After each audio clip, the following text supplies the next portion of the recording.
Hermanos, ¿cómo están? Buenos días. Bien.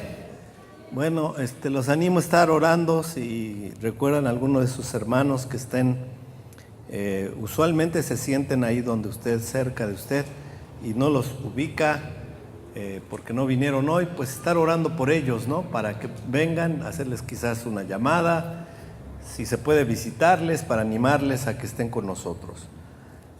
El día de hoy vamos a hablar de ley bíblica, de la ley de Dios, y le he llamado a este mensaje del día de hoy, mandamientos de Dios que debemos recordar y guardar.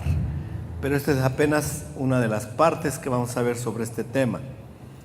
Para poder hablar de este tema, quise nuevamente recordarles un texto en la palabra de Dios, en el Evangelio según San Mateo, capítulo 7, versículos 22 al 27. Leemos lo siguiente, dice la palabra: muchos me dirán en aquel día: Señor, Señor, ¿no profetizamos en tu nombre, y en tu nombre echamos fuera demonios, y en tu nombre hicimos muchos milagros? Entonces les declararé: jamás os conocí, apartaos de mí los que practicáis la iniquidad. Por tanto, cualquiera que oye estas palabras mías y las pone en práctica, será semejante a un hombre sabio que edificó su casa sobre la roca. Y cayó la lluvia y vinieron los torrentes, soplaron los vientos y azotaron aquella casa, pero no se cayó, porque había sido fundada sobre la roca. Y todo el que oye estas palabras mías y no las pone en práctica, será semejante a un hombre insensato, que edificó su casa sobre la arena. Y cayó la lluvia y vinieron los torrentes y soplaron los vientos y azotaron contra aquella casa. Y cayó, y grande fue su destrucción. Amén. Vamos a pedir la guía del Espíritu Santo. Oremos. Señor, te damos gracias y te rogamos, Espíritu Santo, sé tú guiando en esta mañana la palabra y recordándonos aquellas cosas que debemos hacer, Padre. Porque ciertamente el que tiene tus mandamientos y los guarda es el que te ama. Te alabamos, Señor, porque eres bueno y para siempre tu misericordia. En el nombre de Cristo Jesús. Amén. Decía yo en una ocasión anterior en donde utilicé estos dos textos, el de Mateo 7, 21 al 23 y del 24 al 27, que para mí el texto de Mateo 7, 21 al 23 es uno de los más espantosos de toda la Biblia. Y decía yo que es espantoso porque espanta la posibilidad de que alguna persona que cree que es cristiano y que ha vivido creyendo con certidumbre de que lo es, en el día del juicio final se encuentre con que no lo es. Que el día del juicio final esté ante el tribunal de Cristo, ante el juicio del gran trono blanco del que menciona la Biblia. En la Biblia se menciona ese juicio, el juicio del gran trono blanco, en donde el juez es Jesucristo. Está Él como juez de todas las personas en todos los tiempos. Y de pronto, una persona como tú y como yo, que pensamos ser creyentes de mucho tiempo, que pensamos recibimos a Cristo en nuestro corazón, hicimos una oración de fe, o en alguna campaña tomamos una decisión, una campaña evangelística, tomamos una decisión y creímos, y luego incluso nos involucramos en ministerios dentro de la iglesia. A lo mejor éramos parte de un ministerio de sanidad o parte de un ministerio de liberación. A veces en las iglesias se abren este tipo de ministerios. Nosotros no somos muy, adheridos a organizar la iglesia de esa manera. Creemos que existen dones de sanidad y dones de liberación, pero pensamos que abrir ministerios muy específicamente de eso no es, digamos, el patrón bíblico. pero en algunas iglesias sí lo hacen. Entonces se involucraron en esos ministerios y están profetizando y están sacando demonios, y un día Dios las llama a su presencia, están ante la presencia de Dios y se dan cuenta de que están siendo lanzados al fuego eterno del infierno, en condenación. Y ellos dicen, muy sorprendidos: Señor, ¿qué no en tu nombre hicimos milagros? ¿Qué no en tu nombre echamos fuera demonios? Y la respuesta que Cristo les da es sumamente dura y contundente. Nunca os conocí, les dice.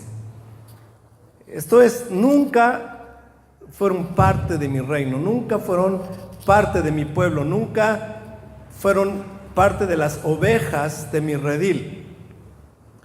El Señor les dice: apartaos de mí, ustedes que son hacedores o que practican la iniquidad. Y la palabra iniquidad ahí es ley, sin ley.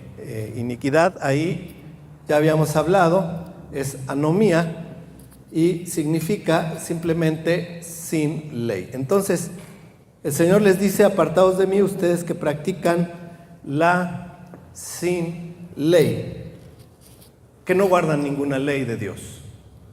Entonces es tremendo, porque esto nos hace ver la importancia, y ojalá y con esto, con esta pequeña introducción, nos demos cuenta de la gran importancia que tiene el que tú y yo estemos guardando los mandamientos de Dios.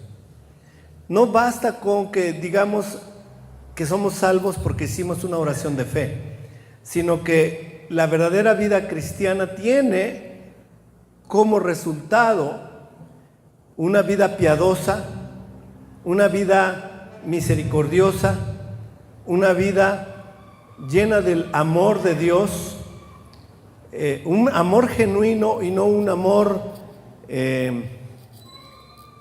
fingido o convenenciero, sino un genuino amor. Y ese genuino amor, como lo vamos a ver, a veces es un amor sufrido, a veces es un amor en donde padecemos, pero Dios quiere que tengamos ese amor, porque toda la ley de Dios se sustenta en el amor. ¿Amén? Toda la ley de Dios, ¿en qué se sustenta? En el amor. El primer y más grande mandamiento, ¿cuál es? Amarás al Señor tu Dios con todo tu corazón, con toda tu alma y con todas tus fuerzas. El amor a Dios. Y el segundo, dice el Señor, que es semejante: amarás ¿a quién? A tu prójimo como a ti mismo. Y otra vez, el amor. Si no tengo amor, ¿qué dice el apóstol San Pablo? Si yo tengo todos los dones y conozco toda la ciencia y soy capaz de tener toda la buena bondad de repartir mis bienes a los pobres, pero si no tengo amor, nada soy. Si no tengo amor, de nada me sirve. Algo que debemos saber es que solamente, hermanos, por amor es que podemos guardar los mandamientos de Dios. Los mandamientos de Dios no se pueden guardar porque alguien les enseñe los mandamientos y la ley como reglas a seguir, como obligaciones que tenemos a realizar, pero no hay amor.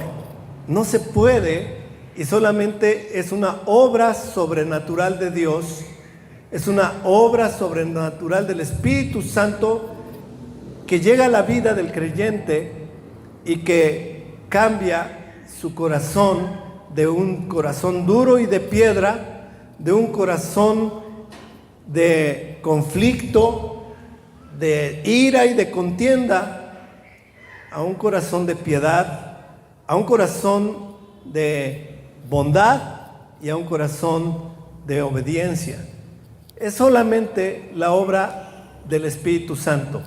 Y esto es importante entenderlo y saberlo, porque si usted no quiere ser, y escuche bien porque esto es importante, usted no quiere ser una persona que ese día el Señor le diga, quítate de mí, apártate de mí, hacedor de maldad. Usted necesita que el Espíritu Santo toque su vida. Necesitamos ser transformados. Amén. Necesitamos de Cristo. Necesitamos del Evangelio de nuestra salvación. Hay unas promesas que el Señor nos hizo respecto de quienes guardan los mandamientos de Dios, y también antes de ver los mandamientos me gustaría ver esas promesas. Vamos a ver, por ejemplo, en el Salmo número 103, versículo 13, la Escritura dice: como un padre se compadece de sus hijos, así se compadece el Señor de los que le temen, porque Él sabe de qué estamos hechos, se acuerda de que somos solo polvo. El hombre, como la hierba son sus días, como la flor del campo, así florece. Cuando el viento pasa sobre ella, deja de ser y su lugar ya no la reconoce. Mas la misericordia del Señor es desde la eternidad hasta la eternidad, para los que le temen, y su justicia para los hijos de los hijos, para los que guardan su pacto y se acuerdan de sus preceptos para cumplirlos. Amén. Es una promesa de Dios.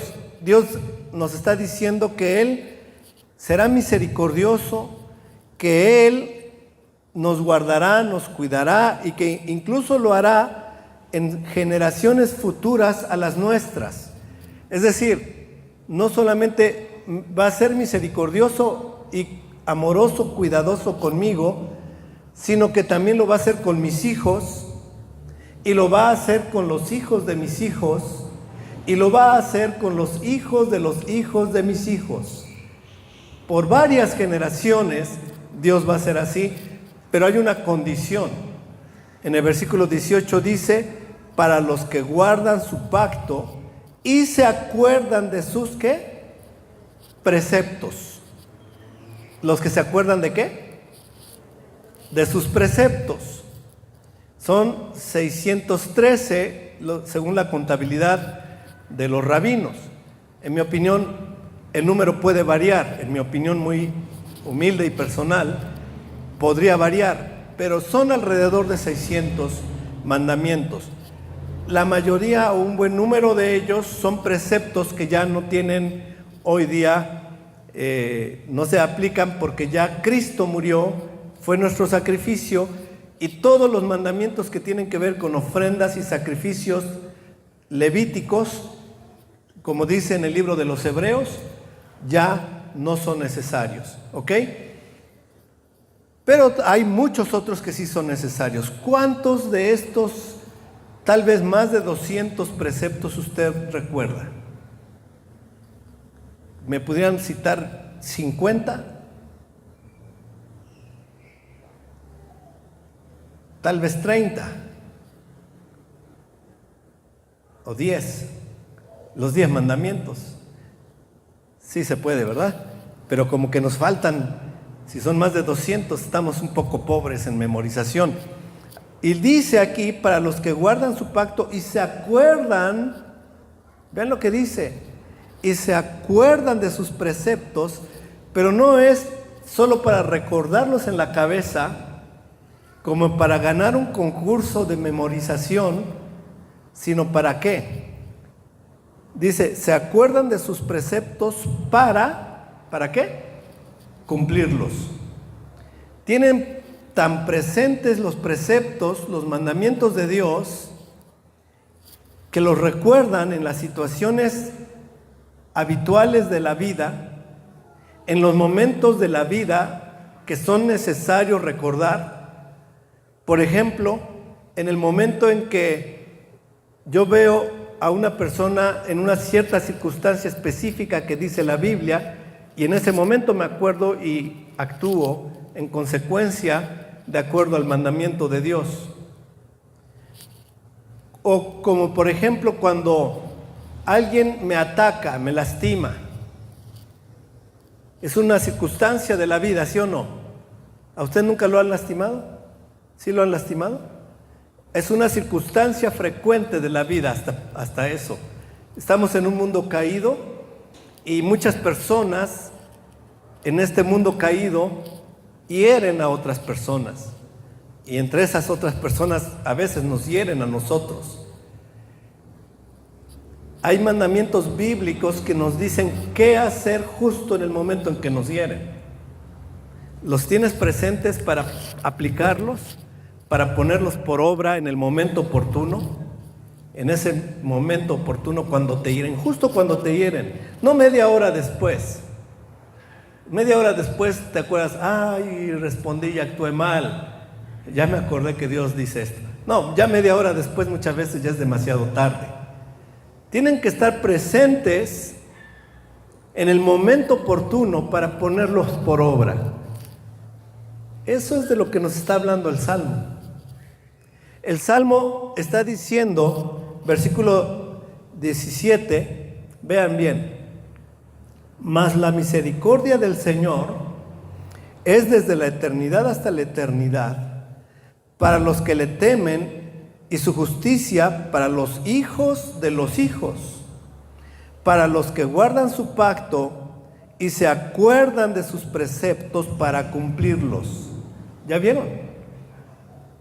No es que media hora después de que me lastimaron, me acordé que tenía que hacer algo respecto con la ley de Dios, pero en esos primeros 15 segundos después de la herida, hice todo lo contrario. En esos 15 segundos o 20 segundos, actué con mi carne y fui una persona hiriente, vengativa, que actuó mal. Entonces creo yo que es importante que conozcamos los mandamientos. Amén. Vamos entonces a repasarlos. Por eso le llamé al mensaje de hoy mandamientos de Dios que debemos conocer y guardar. A lo mejor debía añadirle y guardar oportunamente, en el momento justo y oportuno. Pero eso solo va a poder ocurrir si los tenemos presentes. Si son parte de nuestro ser, si llenan nuestro corazón. Porque no lo vamos a poder hacer si solo es una información que almacenamos en nuestro cerebro. Si solo es información almacenada, nos va a pasar como cuando nos preguntan, oye, ¿tú te acuerdas cómo se llamaba el autor del himno nacional? Entonces, sí lo vi en la escuela. Ay, no me acuerdo, no, pero a ver, por ahí. Y sí, como la una hora después, dice uno, ya me acordé, Jaime Nuno, ya me acordé. Pero una hora después, porque solo era información almacenada en el cerebro. ¿Sí se dan cuenta de eso? ¿Les ha pasado? ¿Te acuerdas de esto? Ay, sí me acuerdo. Ay, no. Bueno, me voy a acordar. Y una hora después, media hora después, ya me acordé. Es información almacenada en esta preciosa cajita que tenemos aquí adentro, o sea, aquí afuera y adentro de esa caja hay un órgano que creó Dios, que es como una computadora, que cuando usted le pone un problema, pone a trabajar a la computadora y a veces usted ya ni se acuerda de ese tema, pero la computadora sigue trabajando hasta que llega la neurona que guardó esa información y esa neurona manda la información a la parte consciente y ya de pronto dices, ya me acordé. Media hora después, una hora después. Si los mandamientos de Dios son eso para ti, no vas a poder responder oportunamente. Es información guardada. ¿Qué se necesita? Que sea una información que esté en nuestro ¿qué? Nuestro corazón, no solo en nuestra mente. Por eso el nuevo pacto, el Señor dijo, este es el nuevo pacto que yo haré con la casa de Israel y con la casa de Judá. Pondré mi ley ¿en dónde? En su mente y en sus ¿qué? Corazones la escribiré. No basta que sea información en la mente, tiene que estar escrita en el corazón. ¿Amén? Muy bien, vamos entonces ahora a ver estos mandamientos de Dios. Mandamientos a guardar. Este es un mandamiento de amor al extranjero. Deuteronomio capítulo 10, versículo 19. Deuteronomio 10, 19. Dice el Señor: mostrad pues amor al extranjero, porque vosotros fuisteis extranjeros en la tierra de Egipto.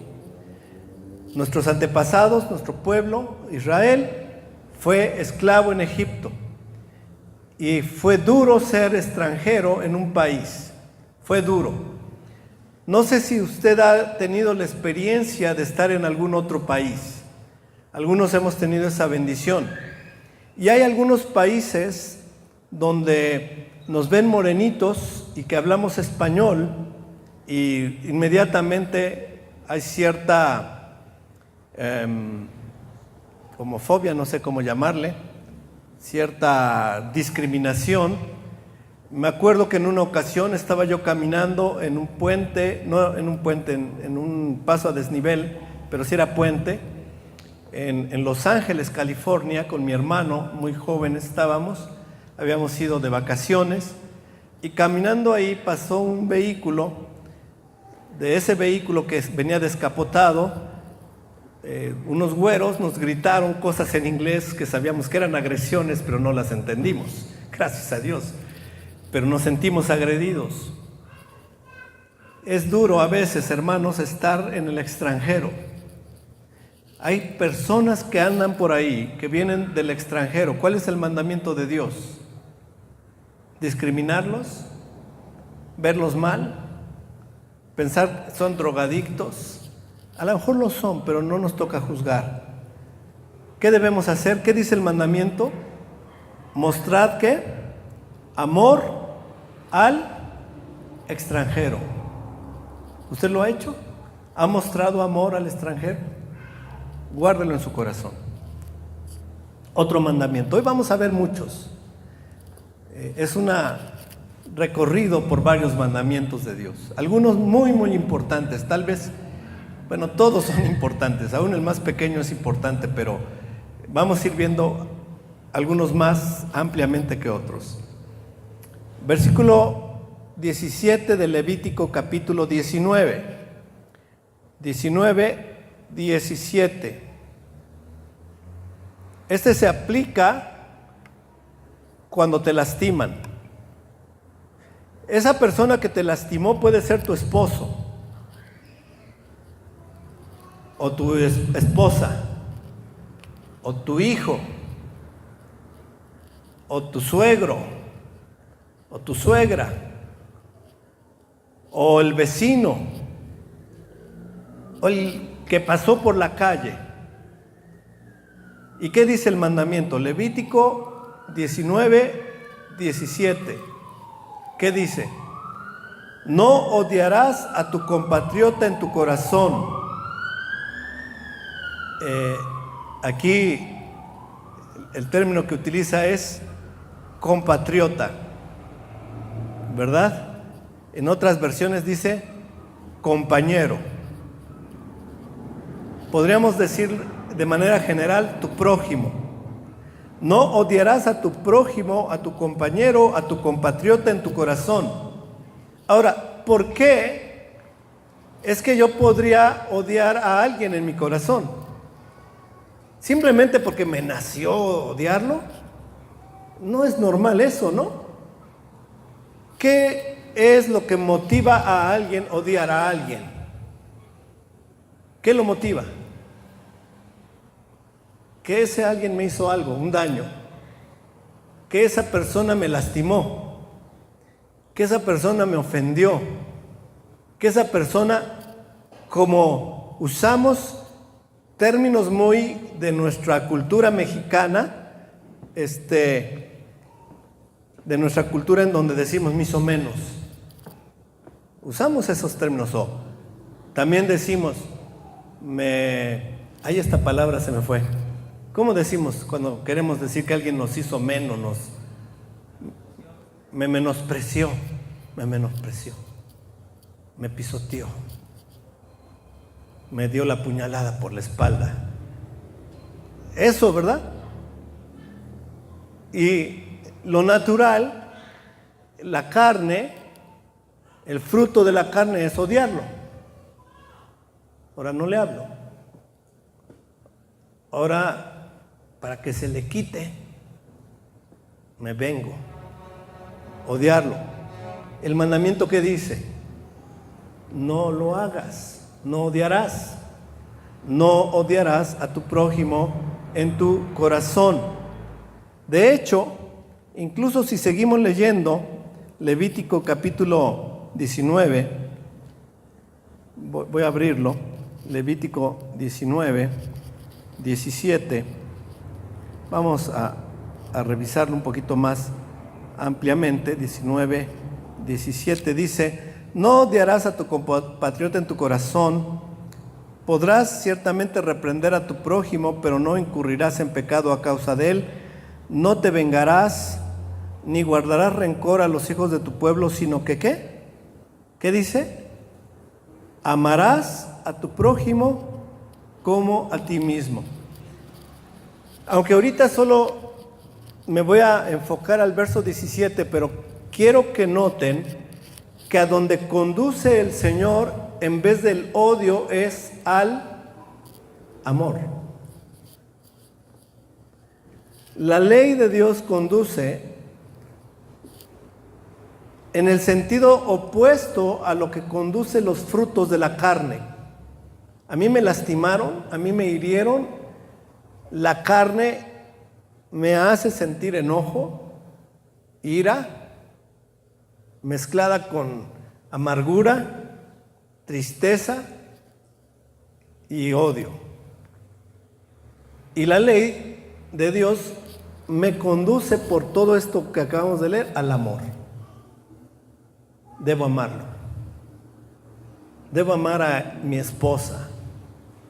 A pesar de cómo me trató, a pesar de cómo me hizo sentir, debo amarle.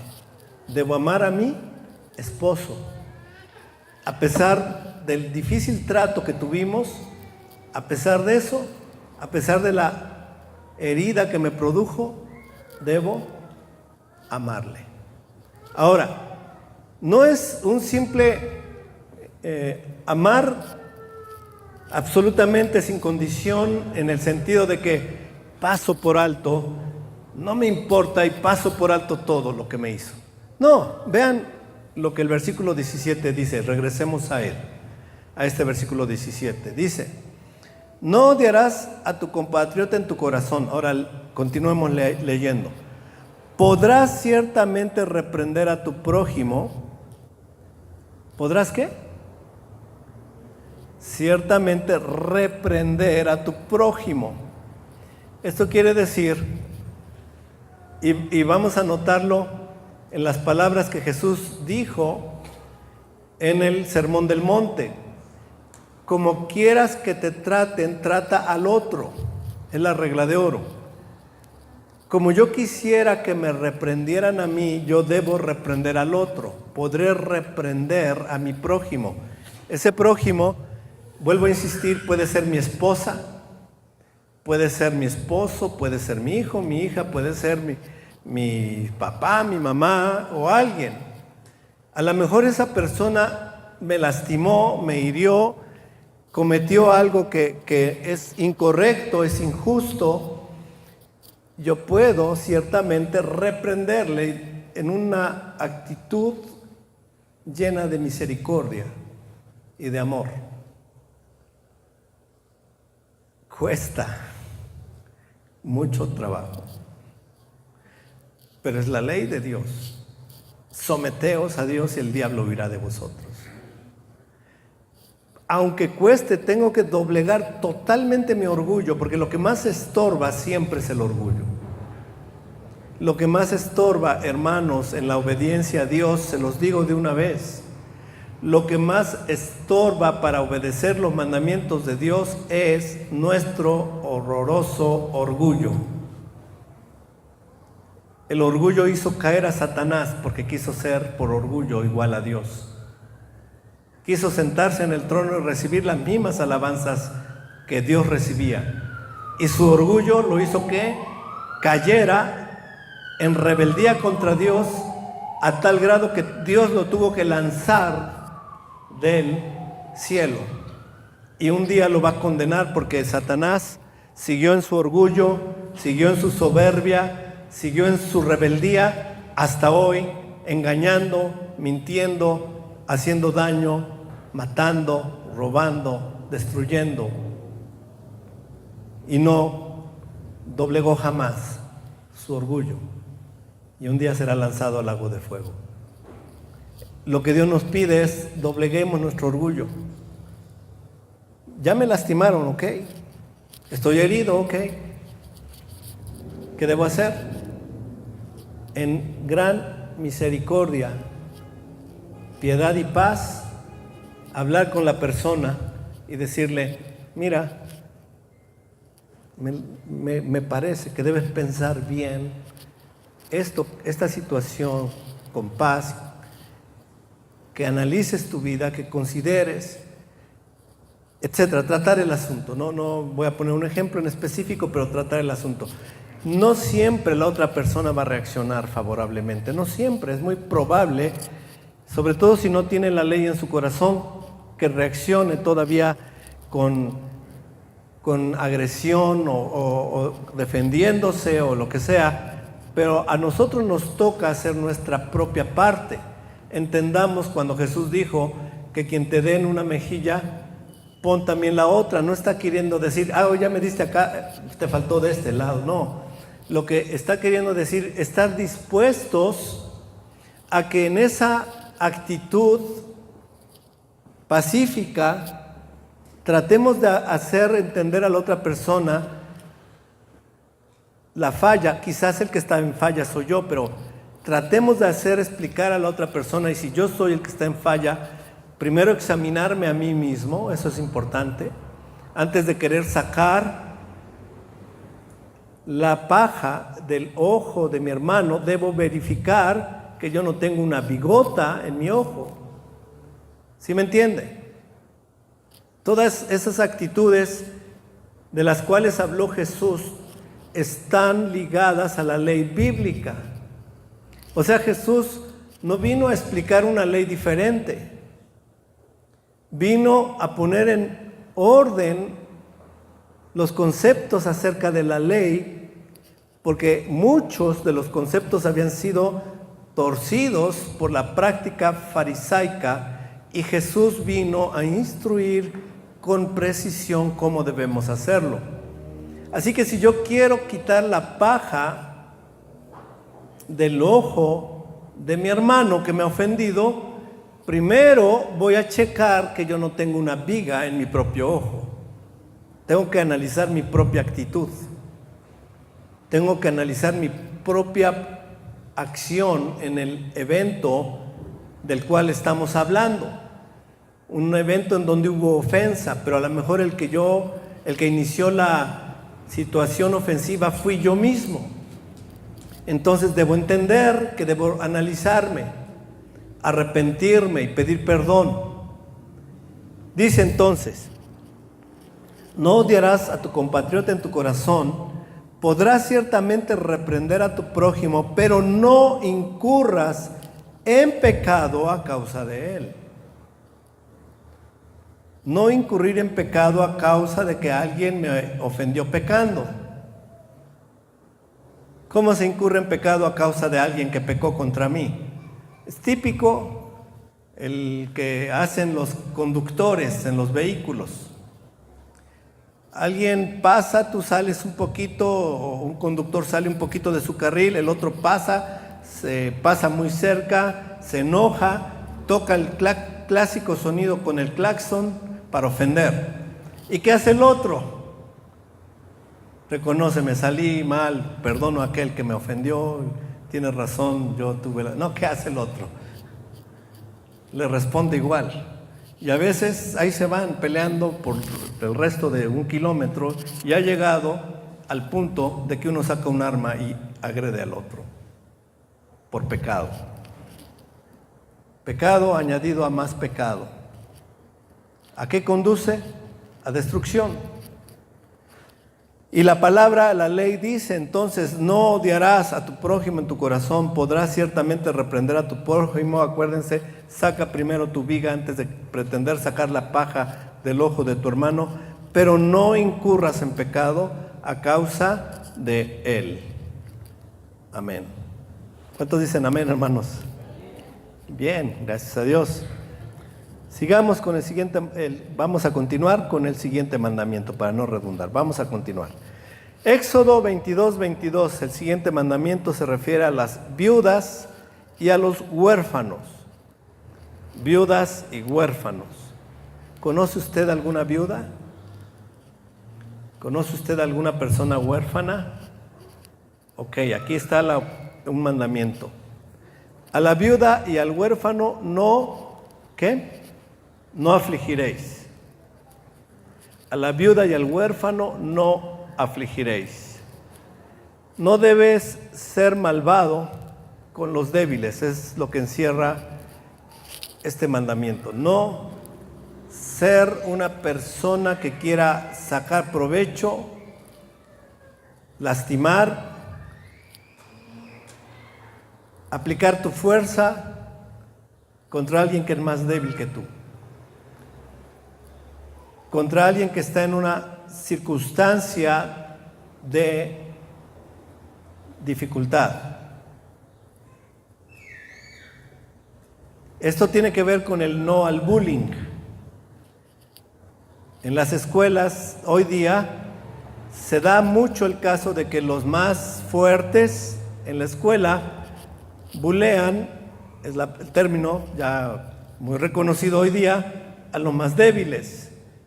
Que porque se peinan de una forma, que porque no tienen el zapato tenis de moda, que porque son más gorditos o cualquier cosa. Ahí está el bullying. Y está prohibido, es uno de los mandamientos prohibidos por el Señor. No debemos nunca afligir al más débil, y entre ellos a la viuda y al huérfano. Levítico 19:16 es un mandamiento muy importante. Es el mandamiento en contra del chisme. ¿Sí sabían que había mandamientos en contra del chisme? Aquí está el mandamiento en contra ¿del qué? Del chisme. Dice Levítico 19:16: no andarás de calumniador entre tu pueblo. Ahora, en otras versiones dice: no andarás de chismoso entre tu pueblo. La palabra calumniador en hebreo, la que se utiliza ahí, significa calumniador, chismoso o alguien que viaja por todos lados para chismear y calumniar. Así que no duden, este es un mandamiento en contra de ¿qué? Del chisme. ¿Qué es el chisme?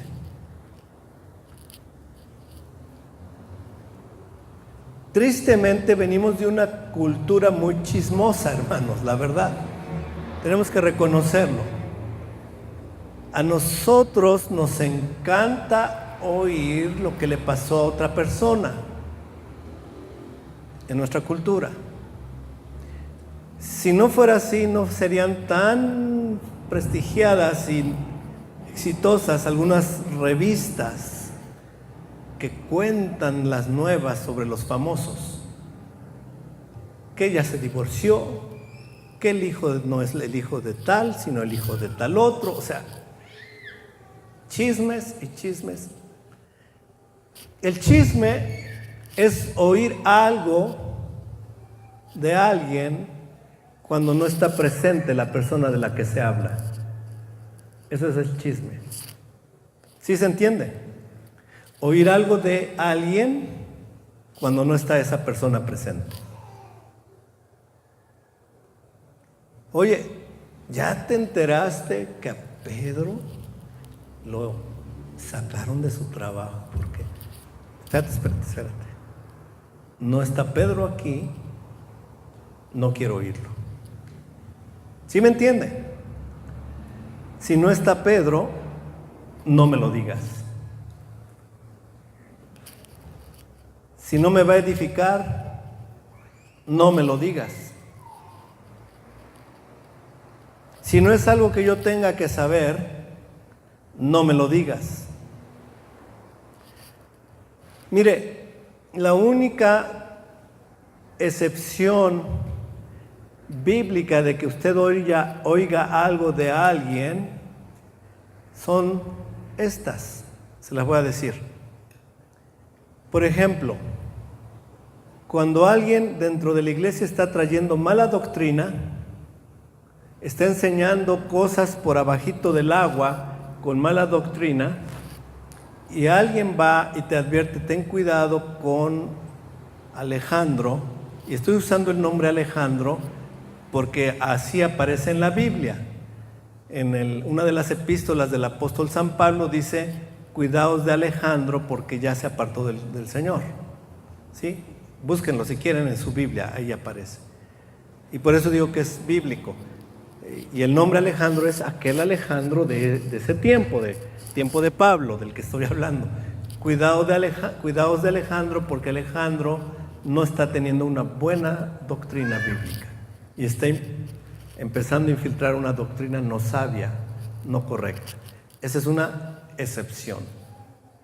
Otra excepción es cuando tú te estás involucrando de una manera personal, ya sea sentimental o ya sea en los negocios con alguien de mala reputación. Yo puedo ir y advertirte, ten cuidado con esta persona con la que quieres hacer este negocio porque no tiene una buena reputación, y te lo estoy diciendo para que tengas cuidado. Eso se puede hacer, es válido, por amor a la persona. O un joven, ten cuidado con esta señorita con la que veo que te estás involucrando porque no ha mostrado un camino recto delante de Dios, o este joven no ha sido recto delante de Dios. Ten cuidado, hijo mío, ten cuidado. Se vale, se puede. Pero, salvo estas excepciones, la ley de Dios, ¿qué dice? No andar de ¿qué? Chismoso.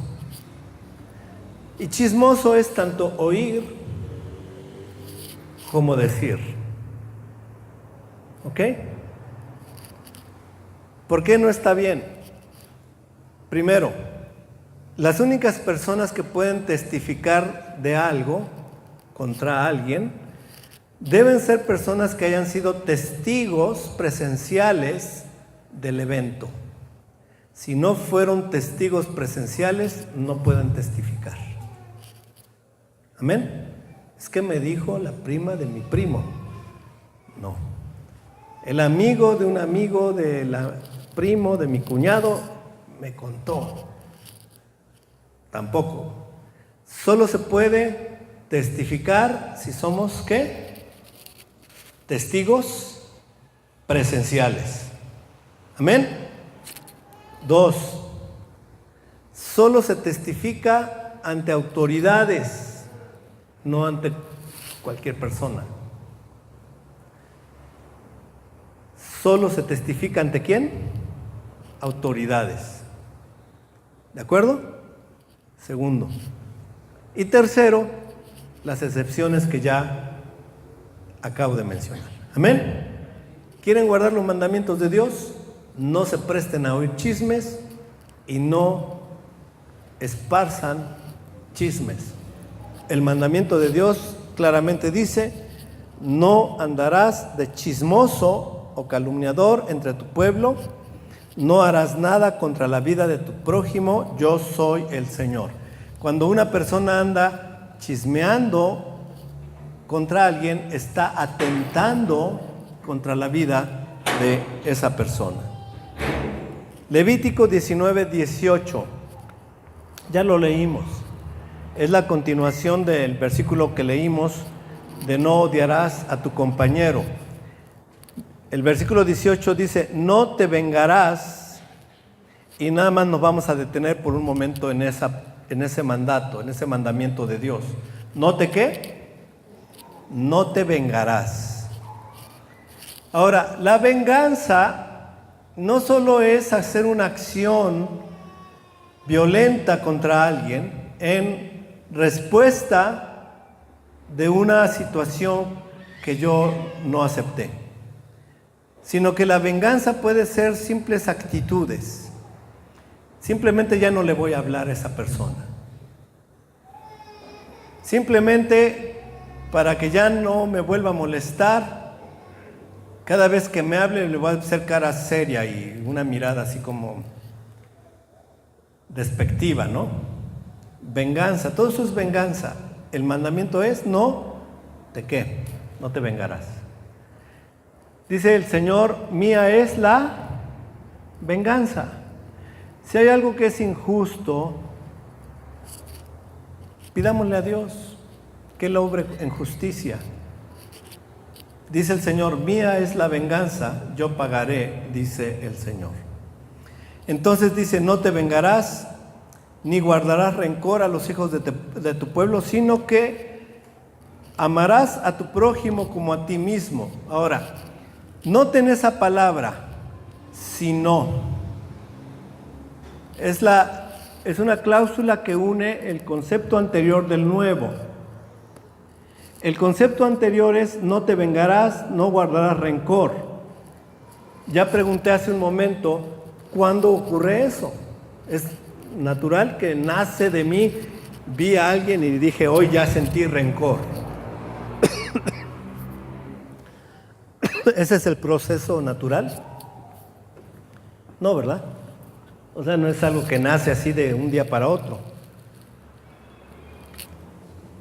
sin ninguna causa. Usualmente el rencor proviene de una situación y obviamente es una situación negativa. Ante esa situación negativa, en contraste a la venganza, está el amor. En contrario a la venganza, en respuesta contraria a la venganza, nuestra respuesta debe ser el amor. Amarás a tu prójimo como a ti mismo.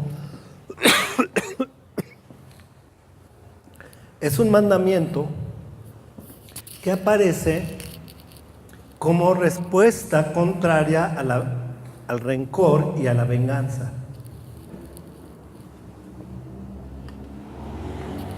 Es decir, la respuesta natural en la carne es rencor, es venganza, es odio. El mandato de Dios es, en contraste a todo eso, la respuesta del pueblo santo es el amor. No sé si me expliqué, no sé si alcancé a ser suficientemente claro. Siempre debo amar a mi prójimo, siempre. Si se merece que lo odie, si se merece que le tenga rencor, más debo fomentar en mi corazón el amor a él. Es un mandamiento bien difícil, ¿sí o no? Pero es solo el poder del Espíritu Santo, el poder sobrenatural de Dios, quien puede transformar nuestro corazón para poderlo llevar a cabo, porque en la carne no lo vamos a poder hacer. Porque nosotros en nuestra mente natural no lo vamos a poder hacer. Porque nosotros en nuestro corazón de piedra no lo vamos a poder hacer. Necesitamos la obra sobrenatural del Espíritu Santo que quitará, dice el Señor, quitaré de vosotros el corazón de piedra y pondré un corazón de carne dentro de vosotros, un corazón sensible. Y el ejemplo más sobresaliente que Dios nos dio fue su Hijo, Jesús, clavado en una cruz, escupido, azotado, menospreciado, injuriado, hasta la muerte misma. Simple y sencillamente Él murió por amor. Pagó el precio de nuestros pecados por amor. Así que no es algo que Dios nos está pidiendo que hagamos sin que Él lo haya hecho. Sigamos al versículo 18-22, otro mandamiento más. Llevamos varios, esperemos que Dios esté escribiendo en nuestros corazones. Amén. Este es un mandamiento importante, sobre todo tomando en cuenta la cultura actual en el mundo. Dice el mandamiento: no te acostarás con varón como los que se acuestan con mujer. Es una abominación. Es un mandamiento en contra de las relaciones homosexuales. La Escritura es muy clara al mencionar que las prácticas homosexuales son abominación a Dios. Es algo que Dios aborrece, abomina. La forma en que Dios creó la relación es un hombre con una mujer. Jamás un hombre con un hombre, jamás una mujer con una mujer. Tales prácticas resultan en uno de los pecados más odiados por Dios, más aborrecidos por Dios. De hecho, como un mandamiento complementario, en Deuteronomio 22:5 nos da este mandamiento el Señor. Deuteronomio 22:5 dice: la mujer no vestirá ropa de hombre, ni el hombre se pondrá ropa de mujer, porque cualquiera que hace esto es abominación al Señor tu Dios. Es un mandamiento complementario. Y no está hablando de los pantalones, que la mujer está prohibido usar pantalón. No está hablando de eso. De lo que está hablando es que la mujer no debe vestirse de tal manera que se pueda confundir con varón. Y que el varón no debe usar ropa de tal manera que se pueda confundir con mujer. Que la ropa del varón sea varonil y que la ropa de la mujer sea femenina. ¿Sí me explico, verdad? Miren, hay legalismos hoy día porque añaden a la palabra de Dios cosas que la palabra de Dios no dice. Hay iglesias que enseñan que la mujer no debe usar pantalón. ¿Dónde dice en este texto no usar pantalón? Yo no veo la palabra pantalón por ningún lado. De hecho, la prenda llamada pantalón es una prenda de los tiempos modernos. En la época en la que se escribió este mandamiento de Dios, no existía una prenda tal como el pantalón. Ahora, claramente existen pantalón de dama y pantalón de caballero, ¿sí o no? ¿Dónde va usted, hermana, a comprar su pantalón de dama? Al departamento de mujeres, ¿sí o no? ¿Y dónde va un varón a buscar su pantalón de caballero? Cuando yo acompaño a mi esposa a comprarse un pantalón, no busco yo a ver si alguno me gusta. Ella me dice, ¿quieres comprarte algo? Ve a Caballeros. Y eso hago. Voy al lugar donde están los pantalones de Caballeros y escojo mi pantalón. Ahora, es cierto que las modas hacen pantalones de caballero que parecen de damas. Son tan pegados. Hermanos, cuidado también con eso. El mandamiento bíblico es: no uses ropa que parezcas mujer. Eso es el mandamiento. ¿Sí? No uses ropa. La mujer no debe usar ropa de varón, ni el hombre ropa de mujer, que se hace ver como mujer. Tu ropa, tu estilo de vestir debe ser varonil si eres hombre, y debe ser femenino si eres mujer. Amén. Y no hay una provisión en sí a cierta ropa. Es más, si quisiéramos ser totalmente literales y entonces de veras la mujer no use pantalón, porque en el tiempo que fue escrito este mandamiento la ropa de mujer eran faldas, bueno, pues los hombres tendríamos que usar túnicas, porque no había pantalones para hombres cuando se escribió este mandato. Habría túnicas de varón.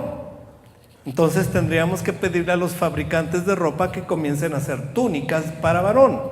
Si vamos a pegarnos como lo hacen los legalistas, que dicen que la mujer no use pantalón.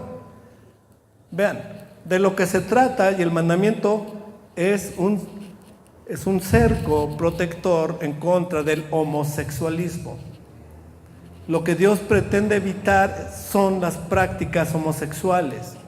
Cuando un varón se viste como mujer, tenderá a la práctica homosexual. Y cuando una mujer se viste como varón, tenderá a la práctica lesbiánica. Y Dios protege a su pueblo. Amén. Está prohibido las relaciones homosexuales porque dice la Biblia que es abominación a Dios. De ningún modo dice que no amemos a esas personas. Amamos a las personas, pero no amamos que practiquen lo que Dios prohíbe. Yo no puedo amar a que alguien asesine. Es un pecado contra Dios.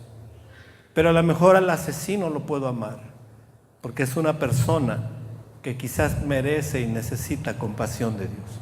Amén. Bien. Otro mandamiento más. Híjole, creo que son muchos, ¿verdad? Para tan poco tiempo. Quizás sea el último que veamos hoy.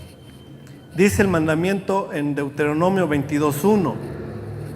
Deuteronomio 22:1. No verás extraviado el buey de tu hermano o su oveja, sin que te ocupes, lo voy a volver a leer porque me equivoqué. No verás extraviado al buey de tu hermano o su oveja, sin que te ocupes de ellos. Sin falta los llevarás a tu hermano. Y si tu hermano no vive cerca de ti, o si no lo conoces, entonces lo traerás a tu casa y estarán contigo hasta que tu hermano lo busque. Entonces lo devolverás. Así harás con su asno, y así mismo harás con su vestido. Lo mismo harás con cualquier cosa perdida que tu hermano haya perdido y tú halles. No te es permitido ignorarlos. Antes que yo conociera la ley de Dios, cuando me encontraba algo y tenía dinero, me ponía feliz. Me encontré una bolsa con 500 pesos. ¡Qué suerte! Dios me ha bendecido. Hoy día ya no. Hoy día cuando me encuentro algo y veo que tiene dinero, me preocupo. Híjole, he adquirido una responsabilidad. ¿Cuál? Tengo que buscar a quien se le perdió. Tengo que hacer lo necesario para hallar a la persona que lo extravió y devolverlo. ¿Cuánto bien nos haría que esta ley la conociera toda la población, ¿sí o no? ¿Cuántas veces has dejado olvidado algo en algún lugar? Y cuando te acuerdas y regresas, ahí está. Padrísimo, porque ahí se quedó. No, ¿verdad? Nunca más lo vuelves a encontrar. Hay algunos países donde la ley de Dios se infiltró fuerte, se llenó el pueblo de esa ley. Y aun cuando hoy día ya son países que ya no son tan religiosos, lo voy a decir, todavía la ley está en su corazón, todavía. Les voy a platicar una anécdota. En esa ocasión que fuimos a hacer ese viaje con mi familia, llegamos a Inglaterra y tomamos un de esos autobuses turibús, le llaman, ¿no? De que te subes y vas visitando diferentes lugares a lo largo de la ciudad, lugares de interés. Y llevábamos una mochila con una laptop. Entonces nos subimos, empezamos a recorrer y a la mitad del recorrido nos bajamos porque quisimos visitar otro lugar. Y el boleto te sirve para volverte a subir en otro de los autobuses y seguir el recorrido. Así que nos bajamos tranquilos. ¿Y qué creen? ¿Qué dejamos ahí? La mochila con el laptop. Nos bajamos, empezamos a recorrer y al ratito, ¿y la laptop? ¿Quién la lleva? Pues tú la tenías, yo no la tenía. Ah, no, tú la tenías. Sí, cierto, la dejé en el autobús.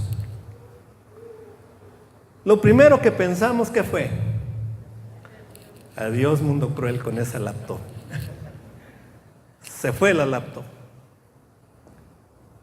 Pero le dijimos a una de las personas que ayudan, oiga, dejamos una laptop en uno de los autobuses. ¿En qué autobús fue? En tal. Ah, en 1 hora vuelve a pasar por aquí. Si quiere, espérelo. ¿Por qué lo esperamos? Dijimos. Ya esa laptop ya caminó. Pero se nos ocurrió, vamos a esperar. Así que teníamos 1 hora, hicimos otras cosas, regresamos unos minutos antes de la hora. Ahí son ingleses, son puntuales. Llegó el autobús cuando le tocaba llegar. Nos subimos y ¿qué creen? Ahí estaba en el mismo lugar donde la habíamos dejado. Porque todavía hay cultura bíblica. Necesitamos en este país, en esta ciudad, en este pueblo, en esta iglesia, en tu casa, cultura bíblica. Dice el Señor, les diré a qué es semejante el hombre que oye mi palabra y la pone por obra. Es semejante al hombre que construyó su casa y puso sus cimientos sobre la roca. Vinieron ríos, vinieron torrentes, vinieron vientos, vino lluvia y pegaron contra aquella casa, pero se mantuvo firme. Y les diré a qué es semejante uno que oye mi palabra y no la guarda. Es semejante al hombre insensato que construyó su casa sobre la arena. Vinieron ríos, soplaron vientos, vino tu tormenta y pegó contra aquella casa, y la casa cayó y fue grande la ruina. Si tú guardas estos preceptos de Dios, te lo digo no yo, sino el Señor. Solo soy portavoz. Tu casa se mantiene firme. Con todas las tormentas que vengan en tu vida, tu casa se mantendrá firme. Vamos a ponernos de pie y vamos a dar gracias a Dios. Oremos. Padre, te damos gracias, Señor, por tu palabra. Gracias porque eres bueno. Gracias por tu misericordia. Gracias por tu amor. Gracias porque eres paciente para con nosotros. Rogamos tu poder transformador. Espíritu Santo, llénanos y transfórmanos. Espíritu Santo, haz tu obra sobrenatural en nosotros, porque nosotros en nuestra propia carne no podemos. No tenemos capacidad, no tenemos la habilidad para hacer